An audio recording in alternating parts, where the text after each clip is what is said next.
6 years ago, I sat with you on death row, and we talked about when this day would happen, and here it is. Can you describe what you are feeling in this moment? Still very much in shock, still overwhelmed. You know, you kind of have to take into consideration that I've spent almost the past decade in absolute solitary confinement, so I'm not used to being around anyone, much less this many people. It's kind of overwhelming. Damien, with the Alford Plea, the judge said it was a plea he's not dealt with on his time on the bench. Right. You have to say, for the court's purpose, that you're guilty of a crime that you profess to the judge that you did not commit. Right. Is this justice? Is this what you've been looking for? Is it bittersweet? It's not perfect. It's not perfect by any means, but at least it brings closure to some areas and some aspects. You know, we can still bring up new evidence. We can still continue the investigations we've been doing. We can still try to clear our names. The only difference is now we can do it from the outside instead of having to sit in prison and do it. Damien, Jessie, Jason, are any of you concerned about when you go out? There are some people who are still angry about this.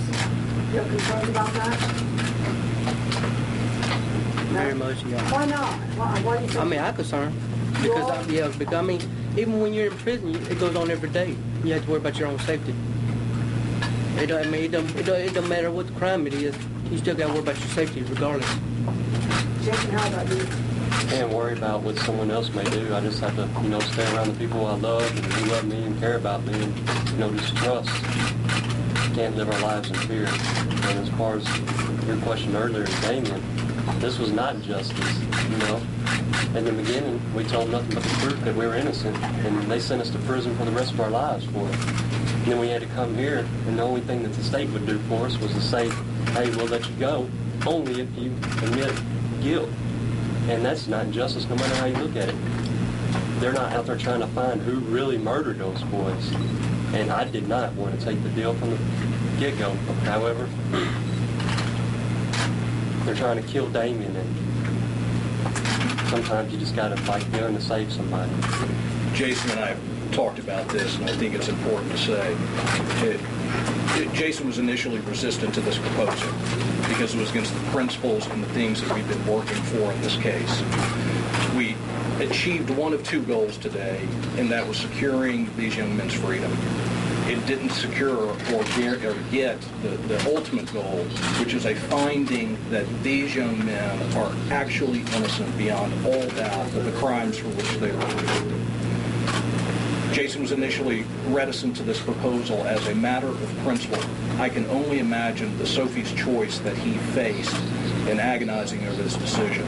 There are many reasons that Jason, I know, made this decision, and one of them was that it took another man off death row. Jason literally saved a human being's life today.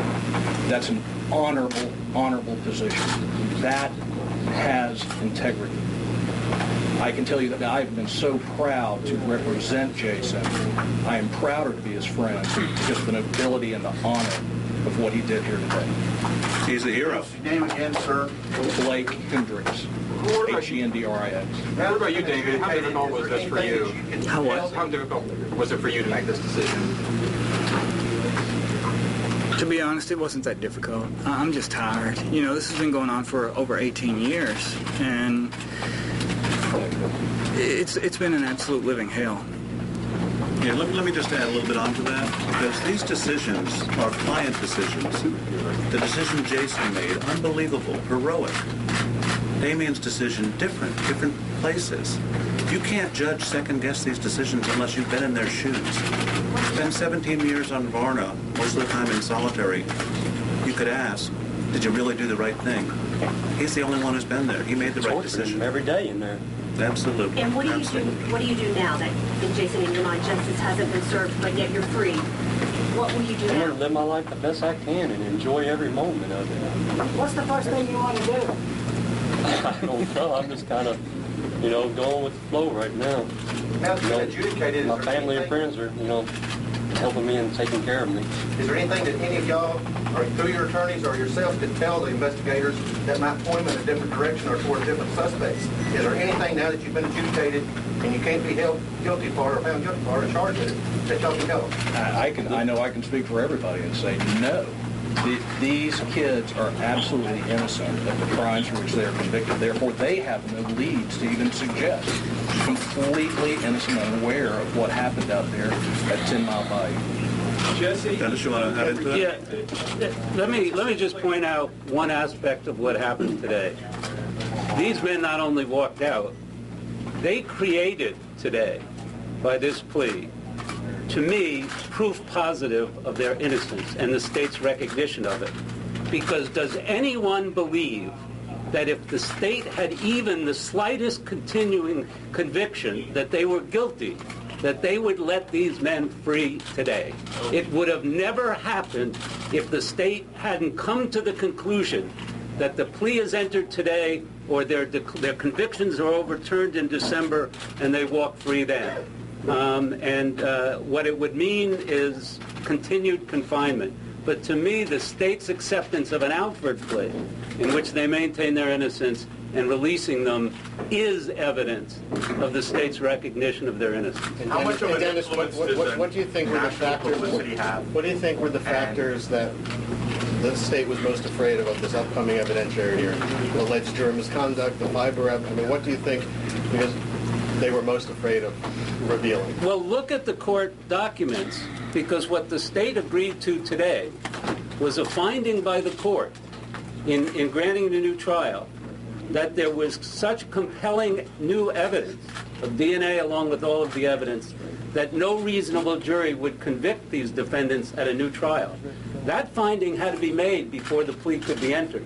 And I think that it's an implicit recognition by the state that that is the finding that would have been made at the hearing in December. How much of an influence did the national publicity have on it? Let this guy go. And the support from the celebrities, the national publicity, the fact that perhaps the state didn't want to go through a highly publicized trial again. How much did that impact what happened today, the resolution? Damien, anyone? I think it had a pretty big impact just because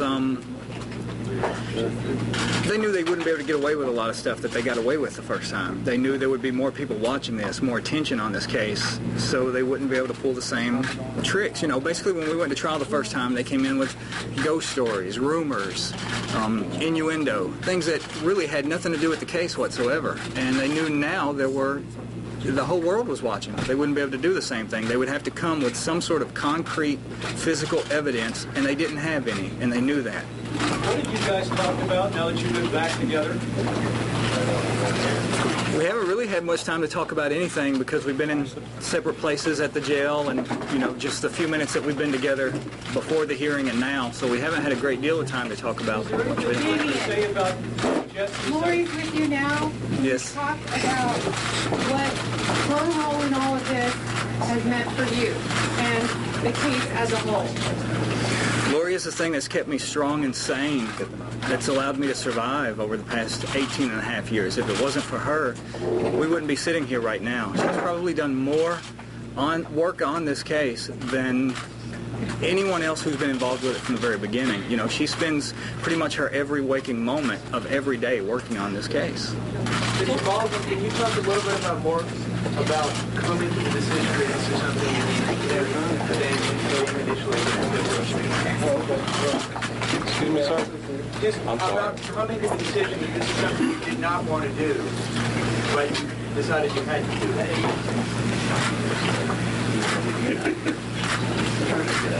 I was willing to, if it was just me, as much as I'd hate just be in that place, I'm obviously ready to get out of prison. I want to be out, deserve to be out. But I was ready to fight it for trial and court as much as possible.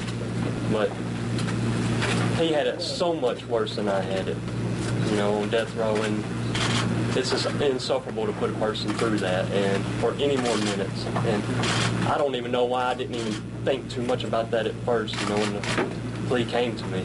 But I'm just glad that he's out now and he's going to be with his wife and, surrounded by people who love him and care for him, and it's not just intent on hurting him.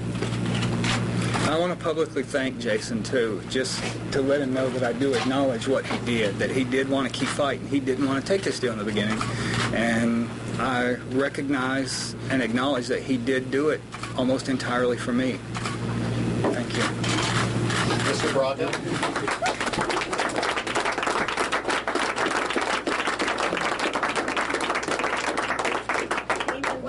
A few minutes ago, the state stood up and demanded that these guys they believed that they were the guys who did it. How do you guys feel, having worked on this case, having reached this resolution, knowing that the state is still asserting the guilt of these guys? Well, as Dennis explained a minute ago, when you look at the case, the way it's resolved, you just don't see that. The Alford plea is a very unusual plea. In doing 30 years of criminal defense practice, I've only seen it once or twice before. Prosecutors usually say when you put that on the table, no, there's no way you could plead guilty and maintain your innocence. Either you say you didn't or you take the regular plea. But this deal they took, and they took it because they wanted finality. I think they wanted it as much as we wanted Damien off death row. There is no doubt on this side of the courtroom that these guys are innocent. None whatsoever.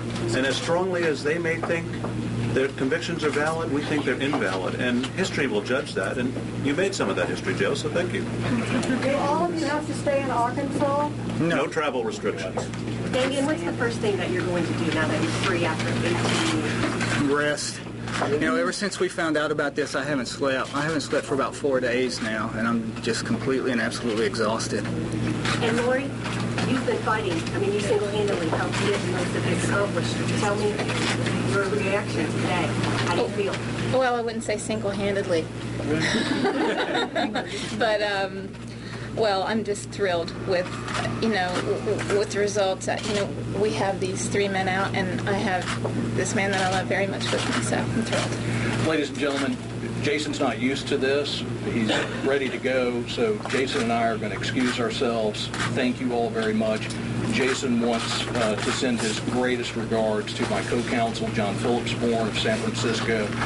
Of all of the lawyers here, the one lawyer that's been on this case the longest, and to me, the architect that built the case of innocence for all 3 of these men. And Jason and I want to say thank you, John. Hope you're watching.